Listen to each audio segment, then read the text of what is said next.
अस्सलाम वालेकुम नाज़रीन, करंट टीवी न्यूज़ में आपका खैर मकदम है। मैं आपका दोस्त शेख यूसुफ। आइए नजर डालते हैं आज की खबर पर।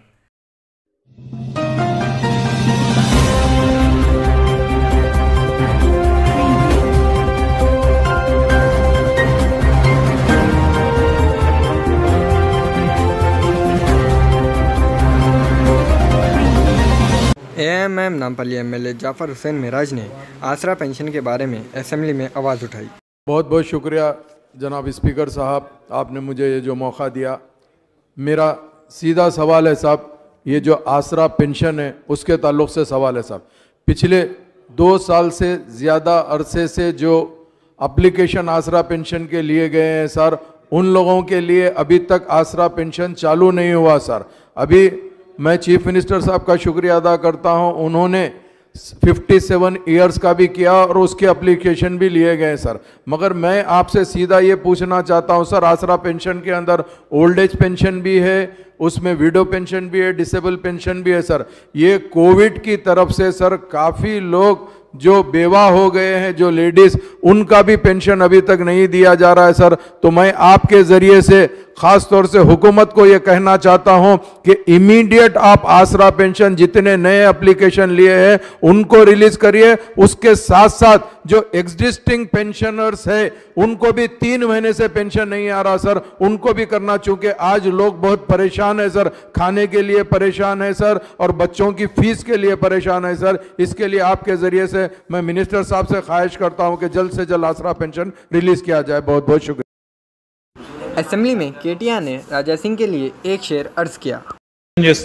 राजा सिंह साहब से मैं एक विनती करता हूं, आपने कहा कि मैं पद छोड़ने के लिए तैयार हूं अगर मेरी कॉन्स्टिट्यूएंसी को कुछ फायदा हो सकता है, कुछ लाभ हो सकता है। मैं तो कह रहा हूं फायदा तो हो रहा है। और मैं एक बात आपसे साफ कहना चाहता हूं, हम बदले की राजनीति में विश्वास नहीं रखते हैं, हम बदलाव की राजनीति में विश्वास रखते हैं। మార్పు దేవాలనుకుంటున్నాం కానీ మిమ్మల్ని ఏదో ఆగమాగం చేసి ఖతం చేయాలని ఆలోచన చేస్తలేం. బదలావ్ అంటే ఆ బదలావ్ కాదు శ్రీధర్ అన్న, బదలావ్ అంటే ఆ బదలావ్ కాదు. బదలావ్ అంటే రూపాంతరం చెందాలి, కాన్స్టిట్యున్సీ అభివృద్ధి చెందాలి, ముందుకు పోవాలి. వారు అన్నట్టు నిజంగా తెలంగాణ బంగారు తెలంగాణ కావాలని కలలు కంటా ఉన్నాం.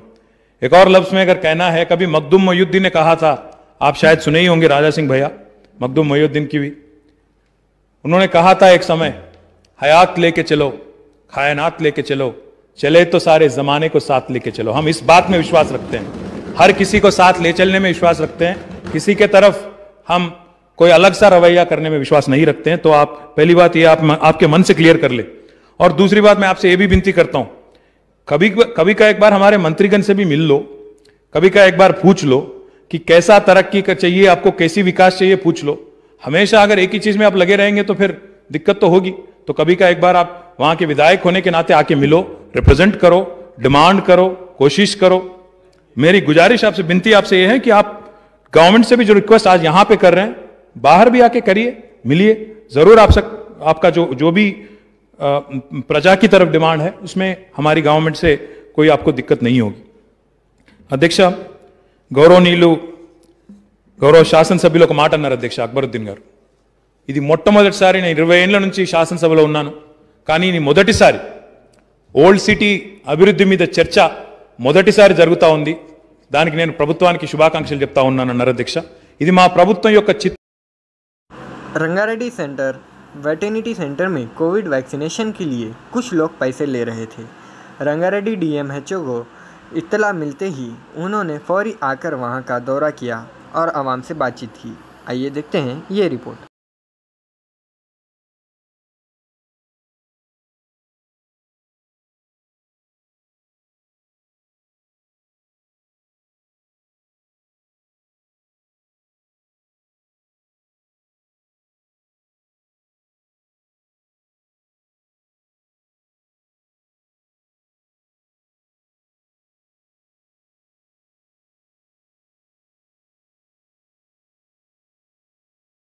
రాజేందర్ నగర్ ఓల్డ్ వెటర్నరీ కాలేజ్లో మనకి ఈ పరిధిలో ఎవ్రీడే 600 to 800 మందికి వ్యాక్సినేషన్ అవుతుంది.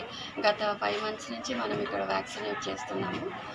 బట్ ఇంతవరకు అంత ఇక్కడ ఏ ప్రాబ్లం లేదు. మన ఏదో సంఘటన అయిందని న్యూస్ వస్తే దానికోసం ఎంక్వైరీకి వచ్చాము. బట్ ఇప్పటివరకు అయితే ఇక్కడ అంతా బాగానే అవుతుంది ప్రోగ్రామ్. ఏదైనా అట్లాంటిది ఏమైనా మా దృష్టికి వచ్చినా ఇమీడియట్గా వాళ్ళ మీద చర్యలు తీసుకుంటాం. మొన్న జరిగిన సంఘటనపై వాళ్ళపైన ఏమైనా చర్యలు తీసుకున్నారా? అంటే ఇప్పుడు ఇంకా ఎంక్వైరీ చేస్తున్నాము. వాళ్ళు ఎవరైనా నిర్ధారించారా? ఇంకా మనకి ఇంతవరకు ఎవరైతే రిటర్న్ స్టేట్మెంట్స్ అయితే ఎవరు ఇవ్వలేదు. एएमएम मलकपेट एमएलए अहमद बलाला ने गेस्ट लेक्चर्स के सैलरीज के रिलीज़ करने का डिमांड किया। मैं आपके ज़रिए हमारे एजुकेशन मिनिस्टर साहिबा से कहना चाहूँगा कि 2 साल पहले भी इस बात को उठाया गया, पर्सनली रिप्रेजेंटेशन भी दिया गया 69 Urdu medium self finance junior lecturers के ताल्लुक़ से, जिसके लिए जियो भी इशू किया गया, GO number 162 of 2017, file number 1201/1E/A1/2019 to 2002 आज तक पेंडिंग है मैडम। ये जियो इशू किया गया था, ये गेस्ट लेक्चरर्स को जो है सो आप कॉन्ट्रैक्ट बेसिस के ऊपर इनको सैलरीज दीजिए बोल के कई सालों से ये लोग, ये बच्चियां वहाँ पर काम कर रहे हैं, ये टीचर्स वहाँ काम कर रहे हैं, इनका घर का गुजारा मुश्किल हो चुका है। कॉन्ट्रैक्ट बेसिस के ऊपर जो लेक्चरर्स को देते हैं, ये जियो के तहत, ये जियो वही बोलकर निकाला गया था। आप इससे पहले भी आप वादा करे थे, आपके नोटिस में लेकर आया गया था, आज तक इनको नहीं दिया गया। मैं आपसे गुजारिश करता हूं कि ये फाइल को जल्दी क्लियर कर ये गेस्ट लेक्चरर्स को जो है सो कॉन्ट्रैक्ट लेक्चरर्स के ज़रिए इनको दिया जाए और उर्दू वैकेंट पोस्ट के लिए डीएससी उर्दू कंडक्ट किया जाए।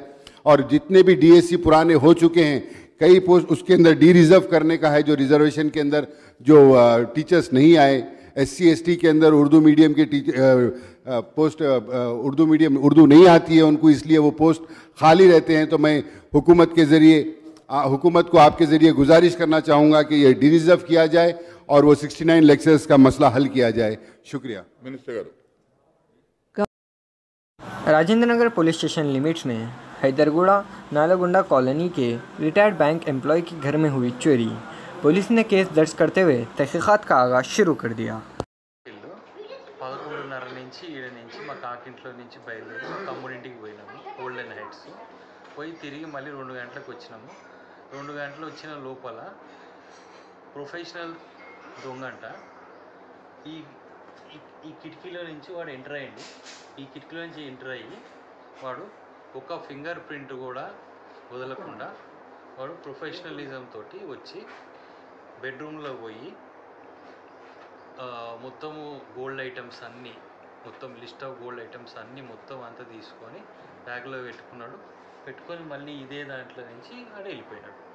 మా రూటరు కెమెరాలు అన్నీ మొత్తం అంతా క్లీన్ చేసేసిండు, మొత్తం అంతా పీకేసుకొని వెళ్ళిపోయాడు. 11:30 నుంచి 2 o'clock లోపల జరిగిన సంఘటన ఇది. ఏమేమి పోయింది? మొత్తం గోల్డ్ మొత్తం పోయింది. 12 తులాల బంగారం పోయింది. మొత్తం అంతా ఈమె బంగారం, మా చెల్లె బంగారం, ఇద్దరు బంగారం పోయింది. ప్లస్ 3,500 రూపాయలు క్యాష్. ఏం చేస్తుంటారు మా కాక రిజర్వ్ బ్యాంక్ ఆఫ్ ఇండియాలో రిటైర్డ్ ఎంప్లాయీ, అసిస్టెంట్ మేనేజర్ కింద పనిచేసిండు 40 years. ऑल इंडिया सूफ़ी उलमा ए क़ादरी के सदर हकीम सूफ़ी सैयद शाह मोहम्मद खैरुद्दीन क़ादरी साहब ने मीडिया के सामने एहतमाम करते हुए वक्फ बोर्ड चेयरमैन मोहम्मद सलीम से शदीद बरहमी का इजहार किया। अबुल मुनाफिक है हमारे वक्फ बोर्ड का चेयरमैन मोहम्मद सलीम। अबुल मुनाफिक, मैं तुमसे सवाल कर रहा हूँ, अबुल मुनाफिक जवाब दो, तुम जवाब दो, कौन सी औकाफ की जायदाद को बचाए? हारून फिरौन होते हैं, अल्लाह ताला उनको गर्क भी कर देता है। और ये अबुल मुनाफिक जो जायदाद के घमंड में है, जो पैसे के घमंड में है, अरे हारून नहीं रहा तुम्हारी क्या हैसियत है, फिरौन नहीं रहा तुम्हारी क्या हैसियत है, शद्दाद नहीं रहा तुम्हारी क्या हैसियत है। रहमतुल्लाहि व बरकातहू। नाज़रीन किराम, आप जानते हैं कि हमने एक शख्स को अबुल मुनाफिक कहा, तो यहाँ पर मैं उसकी थोड़ी सी तशरीह करना चाहता हूँ कि मुनाफिक उसको कहते हैं जिसका ज़ाहिर एक होता है और बातिन एक होता है। ज़ाहिर ज़बान से कुछ कहता है और उसका अमल कुछ करता है, उसको मुनाफिक कहा गया है। और मुनाफिकीन के ताल्लुक़ से अल्लाह ताला कुरान मजीद में इरशाद फरमाता है, इन्नल मुनाफिकीना फ़ी दर्किल अस्फली, जो मुनाफिकीन हैं उनके लिए जहन्नम का सबसे आखिरी हिस्सा अल्लाह ने तैयार कर रखा है। ये मुनाफिक की जो है ना ये पहचान है और ये शिनाख्त है। और मैं सिर्फ एक मर्तबा मैं उस शख्स का नाम लूँगा पूरे ये इस बयान में, और फिर मैं जहाँ अबुल मुनाफिक कहूँगा आप लोग समझ जाना कि ये अबुल मुनाफिक है हमारे वक्फ बोर्ड का चेयरमैन मोहम्मद सलीम। और ये अबुल चवेला एमपी डीआर रंजीत रेड्डी ने जलपल्ली म्यूनसिपालिटी के एरिया वार्ड नंबर 3 के green city, dream city, metro city और उस्मान नगर तालाब का दौरा किया और आवाम से जल्दी इस काम को अंजाम देने की बात की। आइए देखते हैं ये रिपोर्ट।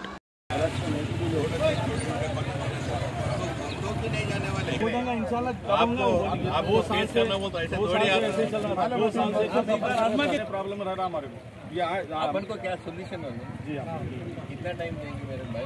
क्या बोल रहा है प्रॉब्लम पूरा करेक्ट करने के लिए डिटेल स्ट्रैटेजिक मैं मरने से पहले काम कर। मैं भी वही बोल रहा हूँ आपको। मैंने 1 महीने का टाइम दो बोल दो बस, उतने मैं हमारे रिलीज नहीं करे तो जो बोलते वो रेडी। तो उसके लिए क्या करेंगे बोलते अभी इनसे बात करें तो बुरुन के दूर से वहाँ तक अप्पा तक कैसा। सबको सलाम वालेकुम। कल मसला आप असेंबली में देखे होंगे, अकबरुद्दीन साहब तो पुराना सिटी डेवलपमेंट के बारे में बहुत डिटेल बात कर रहे थे। उसके जवाब में minister for municipal administration K T. Ramarao साहब भी पूरा डिटेल में जवाब दिए थे। उसके जरिया ये इधर आना हुआ। अहमद सादी भाई बुलाए थे, अपना जेलपल्ली म्यूनसिपल चेयरमैन साहब अमजद सादी भाई, काउंसलर्स हामिद भाई, उस्मान भाई और बाकी काउंसलर्स, पूरे काउंसलर्स के साथ पूरा घूमा था मैं। आज उस्मान नगर घूमा था, नबिल कॉलोनी गया था, ड्रीम सिटी गए थे और ग्रीन कॉलोनी पूरा गए थे। वहाँ से जाके उस्मान नगर पहले, वहाँ से फिर फिरंगी नाला भी देख के आया था। तो आप सब लोगों को एक ही बात बताना चाहता हूँ जो के.टी. रामाराव साहब कल बताए। सो जितने भी पहले से प्लान था SNDP बोल के, स्पेशल नाला डेवलपमेंट प्रोग्राम बोल के, बहुत डिटेल स्टडी करके इसके लिए एक स्पेशल ऑफिसर को भी लगा दिए। ये 40,000 फैमिलीज, हम लोग क्या समझते जेलपल्ली में इतने फैमिलीज डिपेंडेंट है, इतने फैमिलीज इतने घर डूब गए बोल के हम बात कर लेते हैं। गवर्नमेंट क्या कर रही है, पूरे 40,000 फैमिलीज पूरे हैदराबाद की जितना। साइबराबाद कमिश्नर स्टीफन रविंदर ने आज अचानक कुकटपल्ली पुलिस स्टेशन का दौरा किया।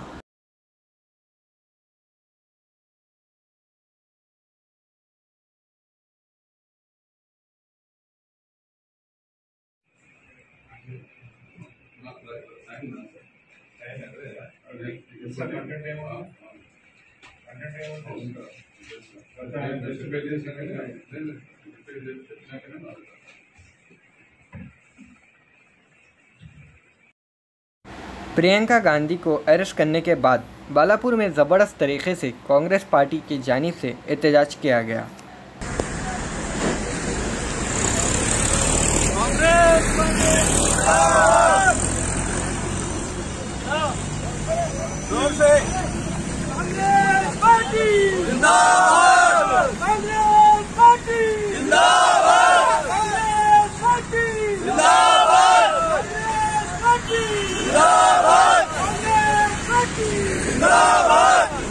सोनिया गांधी जिंदाबाद, प्रियंका गांधी जिंदाबाद, राहुल गांधी जिंदाबाद।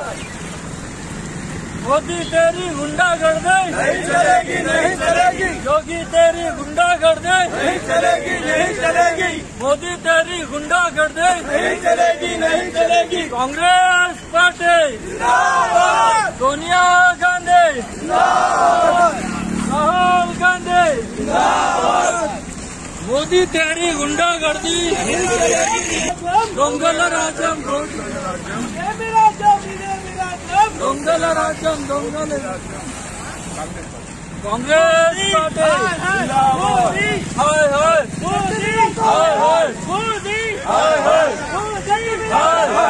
मोदी, हाय हाय मोदी, हाय हाय कांग्रेस मोदी, हाय हाय मोदी, हाय हाय मोदी, हाय हाय योगी, हाय हाय योगी, हाय हाय कांग्रेस, हाय हाय कांग्रेस पार्टी जिंदाबाद।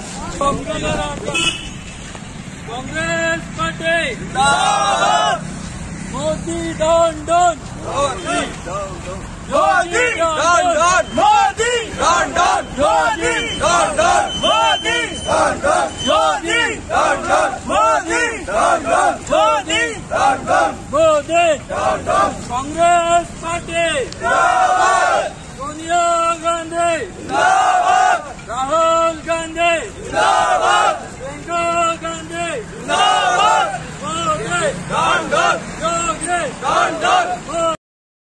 आईटी वजीर केटीआर ने एक ट्रैफिक एसआई और कांस्टेबल को मुबारकबाद पेश करते हुए शालपोशी की, जो कि ट्रैफिक रूल्स पर ना चलने पर आईटी वजीर केटीआर के खिलाफ चालान आयद की। हल्का असेंबली बहादुरपुरा के एरिया में कई सारे जगहों पर कचरा फेंका जा रहा है, जिससे कई सारे बीमारियों में इजाफा हो रहा है और मच्छरों में भी इजाफा हो रहा है। आइए सुनते हैं वहाँ के अवाम की परेशानी।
अस्सलाम वालेकुम रहमतुल्लाहि व बरकातहू। मैं मोहम्मद सिराज खान कांग्रेस लीडर बहादुरपुरा।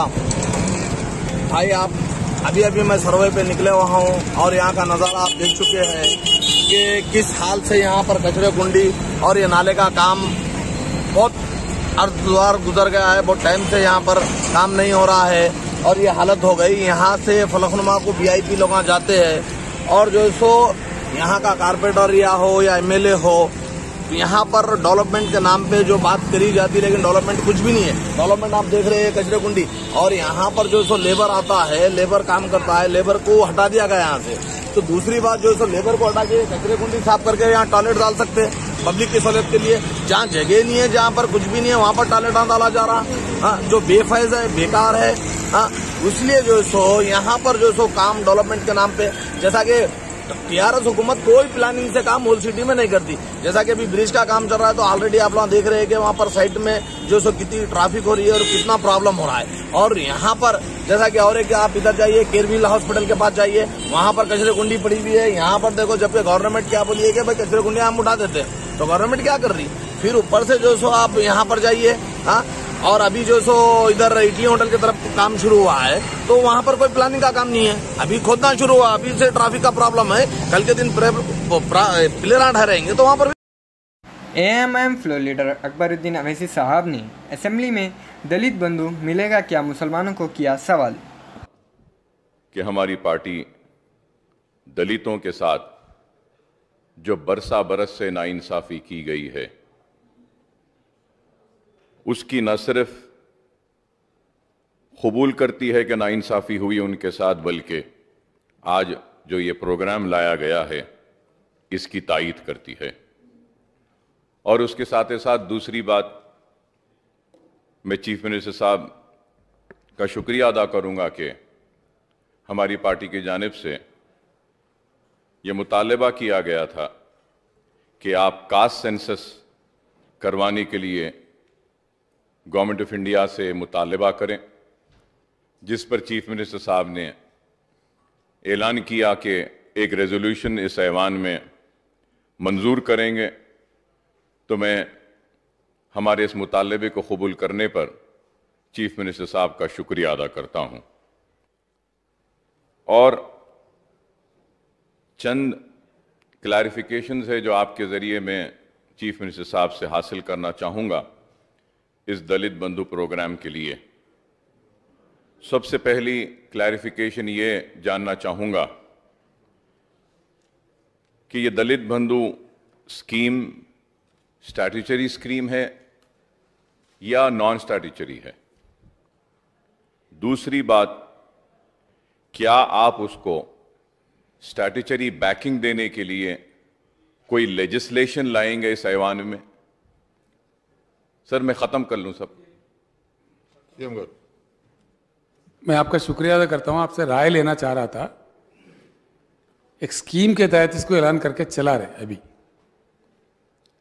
जो सब प्लान था उसको हमने स्टैट्यूटरी दर्जा दे दिया है। अक्सर क्या होता अकबर साहब, स्कीम्स के वास्ते कोई स्टैट्यूटरी दर्जा देने की ज़रूरत नहीं पड़ती।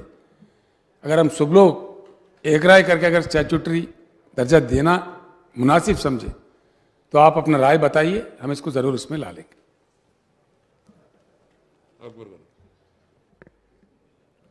साहब कानून पे उतना ज़्यादा मेरा उबूर नहीं है, ना ही उतना ज़्यादा काबिल हूँ, लेकिन यही ज़रूर समझता हूँ कि अगर हम बल्क में अगर कोई स्कीम को लाते हैं तो शायद उसके लिए कुछ मंजूरियाँ हासिल करना ज़रूरी होता है। खैर हुकूमत का लीगल डिपार्टमेंट शायद बेहतर इस पे रहनुमाई कर सकता है और लीगल डिपार्टमेंट अपने मशवरे दे सकता है। सर और उसके बाद में सर मैं ये भी जानना चाहूँगा कि ब्रॉड गाइडलाइंस क्या आपने कुछ फिक्स की हैं बेनिफिशरीज़ को चुनने के लिए या नहीं? फिर उसके बाद में ये भी जानना चाहूँगा कि क्राइटेरिया क्या होगा एलिजिबिलिटी के लिए, या फिर इसमें कोई भी क्राइटेरिया नहीं होगा एलिजिबिलिटी के लिए, इंक्लूडिंग इंक्लूजन एंड एक्सक्लूजन के लिए? क्या आप सोशो इकोनॉमिक, एजुकेशनल और इनकम पैरामीटर्स को एलिजिबिलिटी के वक्त क्या आप देखेंगे या उसको नहीं देखेंगे? और मैं ये भी जानना चाहूँगा कि मुकम्मिल दलित फैमिलीज कितने हैं हमारी रियासत में, और इनमें से कितने दलित फैमिलीज को आप कवर करेंगे?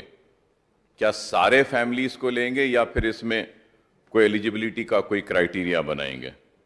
और मैं ये भी आपके ज़रिए चीफ मिनिस्टर साहब से जानना चाहूँगा, कुछ ना कुछ तो ज़रूर आपने कहा कि 15-15 घंटे मीटिंग हुई है, मैं जानता हूँ कि बहुत मेहनत हुई होगी आपकी ज़रूर इस पर। तो मैं ये भी जानना चाहता हूँ कि इसमें फंड्स रिक्वायरमेंट कितना होगा? फेज वाइज ही करेंगे चीफ मिनिस्टर साहब ने कहा, तो मुकम्मिल फंड्स कितने होंगे, कितने फैमिलीज होंगे और कितने फेज में करेंगे? क्या हम ये बचे हुए 2.5 बरस या 2 बरस में इसको मुकम्मिल करेंगे, या फिर आने वाली हुकूमत भी इसको जारी रखेगी, वैसा हम कुछ कानून साजी करेंगे? फिर मैं ये भी जानना चाहूँगा, टाइम फ्रेम मैंने आपसे पूछा है, तो क्या टाइम फ्रेम इसके लिए आप मुकर्रर करते हैं? और फिर मैंने जब पूछा है कि ये स्टैट्यूटरी है या नॉन स्टैट्यूटरी है, उसकी वजह ये है कि मोहतरम स्पीकर साहब, चीफ मिनिस्टर साहब ने ऐवान असेंबली में ये कहा कि जितने भी नॉन स्टैट्यूटरी बेनिफिट्स SC/STs को दिए जाते हैं वो सारे बेनिफिट्स मुसलमानों को भी देंगे। अगर ये नॉन स्टैट्यूटरी है तो क्या आप मुस्लिम माइनॉरिटीज के लिए भी दलित बंधु के इस प्रोग्राम की अमलावारी करेंगे? क्योंकि ऑनरेबल स्पीकर साहब, एक जियो जारी किया गया था चीफ मिनिस्टर साहब के ऐलान के बाद, और जियो में यह क्लियरली कहा गया कि all non statutory benefits which are provided to STs and SCs will be provided to Muslim minority. मेरे पास जियो नंबर भी है, जियो कॉपी भी है। तो क्या आप मुसलमानों को भी इस जियो अल-नूर बिरयानी हाउस मोहम्मद तौफीक अली साहब की जानिब से पीली दरगाह के सामने सलाला बारकस पर अल-नूर बिरयानी हाउस, यहाँ पर आपको दम बिरयानी, चिकन बिरयानी और भी काफ़ी सारे डिशेस दस्तयाब हैं। फैमिली और लेडीज़ के लिए अलग सेक्शन मुनक्किद किया गया है। कॉन्टैक्ट नंबर है 7989845141 और 97007855। First step tower जलपली main road पर G+6, जहां पर आपको 24 घंटे पानी की सहूलत है, फ्री वाईफाई 3 साल के लिए और लिफ्ट की भी सहूलत दी गई है। बुकिंग करने के लिए कॉन्टैक्ट करें 9063570926।